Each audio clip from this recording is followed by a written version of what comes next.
السلام علیکم پیارے دوستو، سچے قصے سننے کے لیے ہمارے چینل کو سبسکرائب کریں۔ بسم اللہ الرحمن الرحیم۔ رمضان کی فضیلت۔ حضرت سلمان رضی اللہ عنہ کہتے ہیں کہ نبی کریم صلی اللہ علیہ وسلم نے شعبان کی آخری تاریخ میں ہم لوگوں کو واج فرمایا کہ تمہارے اوپر ایک مہینہ آ رہا ہے جو بہت بڑا مہینہ ہے، بہت مبارک مہینہ ہے۔ اس میں ایک رات ہے شب قدر جو ہزاروں مہینوں سے بڑھ کر ہے۔ اللہ تعالیٰ نے اس کے روزے کو فرض فرمایا اور اس کے رات کے قیام یعنی تراویح کو ثواب کی چیز بنایا ہے۔ جو شخص اس مہینے میں کسی نیکی کے ساتھ اللہ کا قرب حاصل کرے، ایسا ہے جیسا کہ غیر رمضان میں فرض ادا کیا، اور جو شخص اس مہینے میں کسی فرض کو ادا کرے وہ ایسا ہے جیسا کہ غیر رمضان میں 70 فرض ادا کیے۔ یہ مہینہ صبر کا ہے اور صبر کا بدلہ جنت ہے، اور یہ مہینہ لوگوں کے ساتھ غم خواری کرنے کا ہے۔ اس مہینے میں مومن کا رزق بڑھا دیا جاتا ہے۔ جو شخص کسی روزے دار کا روزہ افطار کرائے، اس کے لیے گناہوں کے معاف ہونے اور آگ سے خلاصی کا سبب ہوگا، اور روزے دار کے ثواب کی مانند اس کو ثواب ملے گا، مگر اس روزے دار کے ثواب میں کچھ کمی نہیں کی جائے گی۔ صحابہ رضی اللہ عنہ نے عرض کیا، یا رسول اللہ، ہم میں سے ہر شخص تو اتنی وسعت نہیں رکھتا کہ روزے دار کو افطار کرائے، تو آپ صلی اللہ علیہ وسلم نے فرمایا کہ پیٹ بھر کھلانے پر موقوف نہیں، یہ ثواب تو اللہ جل شانہ ایک کھجور سے کوئی افطار کرا دے، یا ایک گھونٹ پانی پلا دے، یا ایک گھونٹ لسی پلا دے، اس پر بھی مرحمت فرما دیتے ہیں۔ یہ ایسا مہینہ ہے کہ اس کا اول حصہ اللہ کی رحمت ہے، اور درمیانی حصہ مغفرت ہے، اور آخری حصہ آگ سے آزادی ہے۔ جو شخص اس مہینے میں ہلکا کر دے اپنے غلام و خادم کے بوجھ کو، حق تعالی شانہ اس کی مغفرت فرماتے ہیں اور آگ سے آزادی فرماتے ہیں۔ اور 4 چیزوں کی اس میں کثرت رکھا کرو، جن میں سے 2 چیزیں اللہ تعالیٰ کی رضا کے واسطے، اور 2 چیزیں ایسی ہیں جن سے تمہیں چارہ کار نہیں۔ پہلی 2 چیزیں جن سے تم اپنے رب کو راضی رکھو، پہلی 2 چیزیں جن سے تم اپنے رب کو راضی کرو وہ کلمہ طیبہ اور استغفار کی کثرت ہے، اور دوسری 2 چیزیں یہ ہے کہ جنت کی طلب کرو اور آگ سے پناہ مانگو۔ جو شخص کسی روزے دار کو پانی پلائے، حق تعالیٰ قیامت کے دن میری حوض سے اس کو ایسا پانی پلائیں گے جس کے بعد جنت میں داخل ہونے تک پیاس نہیں لگے گی۔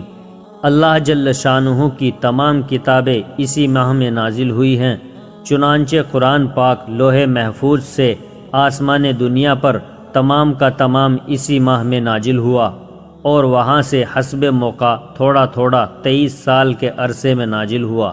اس کے علاوہ حضرت ابراہیم علیٰ نبینا و علیہ الصلاۃ والسلام کے صحیفے اسی ماہ کی یقوم یا 3 تاریخ کو عطا ہوئے، اور حضرت داؤد علیہ السلام کو زبور 18 یا 12 رمضان کو ملی، اور حضرت موسیٰ علیہ السلام کو توریت 6 رمضان المبارک کو عطا ہوئی۔ حضرت عیسیٰ علیہ السلام کو انجیل 12 یا 13 رمضان المبارک کو ملی، جس سے معلوم ہوتا ہے کہ اس ماہ کو کلام الہی کے ساتھ خاص مناسبت ہے۔ اسی وجہ سے تلاوت کی کثرت اس مہینے میں منقول ہے۔ حضرت جبرائیل علیہ السلام ہر سال رمضان میں تمام قرآن شریف نبی کریم صلی اللہ علیہ وسلم کو سناتے تھے، اور بعض روایت میں آیا ہے کہ نبی کریم صلی اللہ علیہ وسلم سے سنتے تھے۔ نبی کریم صلی اللہ علیہ وسلم نے اس مہینے کی کچھ خصوصیتیں اور آداب ارشاد فرمائے۔ اول یہ ہے کہ یہ صبر کا مہینہ ہے، یعنی اگر روزہ وغیرہ میں کچھ تکلیف ہو تو اسے ذوق و شوق سے برداشت کرنا چاہیے، یہ نہیں کہ مار دھاڑ ہول پکار جیسا کہ اکثر لوگوں کی گرمی کے رمضان میں عادت ہوتی ہے۔ پھر ارشاد ہے کہ یہ غم خواری کا مہینہ ہے، یعنی غربا و مسکین کے ساتھ مدارات کا برتاؤ کرنا، اگر 10 چیزیں اپنی افطاری کے لیے تیار کی تو 2-4 غربا کے لیے بھی کم از کم ہونی چاہیے۔ ایک واقعہ ہے، ابو جہم رضی اللہ عنہ کہتے ہیں کہ یرموک کی لڑائی میں اپنے چچا جاد بھائی کو تلاش کرنے چلا اور اس خیال سے پانی کا مشکیزہ بھی لے لیا کہ اگر اس میں کچھ رمق باقی ہوئی تو پانی پلا دوں گا اور ہاتھ منہ دھو دوں گا۔ وہ اتفاق سے پڑے ہوئے ملے۔ میں نے ان سے پانی کو پوچھا، انہوں نے اشارے سے مانگا کہ اتنے میں برابر سے دوسرے زخمی نے آہ کی۔ چچا جاد بھائی نے پانی پینے سے پہلے اس کے پاس جانے کا اشارہ کیا۔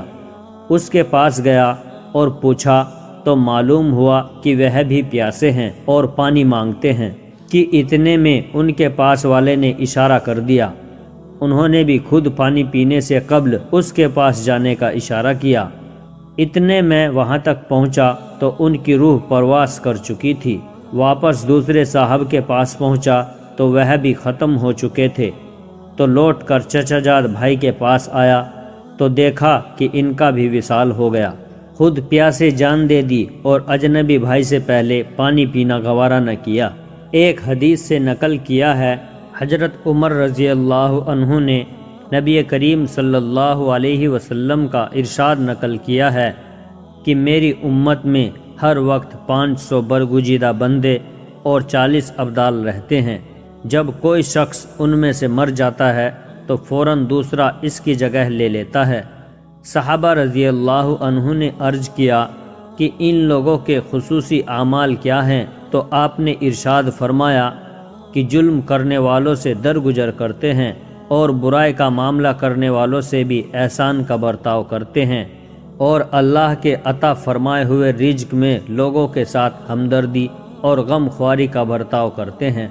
ایک دوسری حدیث سے نقل کیا ہے کہ جو شخص بھوکے کو روٹی کھلائے یا ننگے کو کپڑا پہنائے یا مسافر کو شب باشی کی جگہ دے، حق تعالی شانہ قیامت کے ہولوں سے اس کو پناہ دیتے ہیں۔ اس کے بعد حضور صلی اللہ علیہ وسلم نے روزہ افطار کرانے کی فضیلت ارشاد فرمائی۔ ایک اور روایت میں آیا ہے کہ جو شخص حلال کمائی میں رمضان میں روزہ افطار کرائے، اس پر رمضان کی راتوں میں فرشتے رحمت بھیجتے ہیں اور شب قدر میں جبرائیل علیہ السلام اس سے مصافحہ کرتے ہیں، اور جس سے حضرت جبرائیل علیہ السلام مصافحہ کرتے ہیں اس کی علامت یہ ہے کہ اس کے دل میں رقت پیدا ہوتی ہے اور آنکھوں سے آنسو بہتے ہیں۔ حماد بن سلمہ ایک مشہور محدث ہیں، روزانہ 50 آدمیوں کے روزے افطار کرانے کا اہتمام کرتے تھے۔ افطار کی فضیلت ارشاد فرمانے کے بعد فرمایا ہے کہ اس مہینے کا اول حصہ رحمت ہے، یعنی حق تعالی شانہ کا انعام متوجہ ہوتا ہے، اور یہ رحمت عامہ سب مسلمانوں کے لیے ہوتی ہیں۔ اس کے بعد جو لوگ اس کا شکر ادا کرتے ہیں ان کے لیے اس رحمت میں اضافہ ہوتا ہے، اور اس کے درمیانی حصے میں مغفرت شروع ہو جاتی ہے، اس لیے کہ روزوں کا کچھ حصہ گزر چکا ہے۔ اس کا معاوضہ اور اکرام مغفرت کے ساتھ شروع ہو جاتا ہے، اور آخری حصہ تو بالکل آگ سے خلاصی ہے ہی۔ اللہ تعالی ہم سب کو رمضان کے مہینے کا پورا حق ادا کرنے کی توفیق عطا فرمائے، آمین۔ پیارے دوستو، ویڈیو اگر اچھی لگی ہو تو ویڈیو کو لائک اور شیئر کریں، اور ہمارے چینل کو ضرور سبسکرائب کر لیں، اور جاتے جاتے ہمیں اپنا ایک پیارا سا کمنٹ ضرور کر دیں۔ السلام علیکم ورحمۃ اللہ وبرکاتہ۔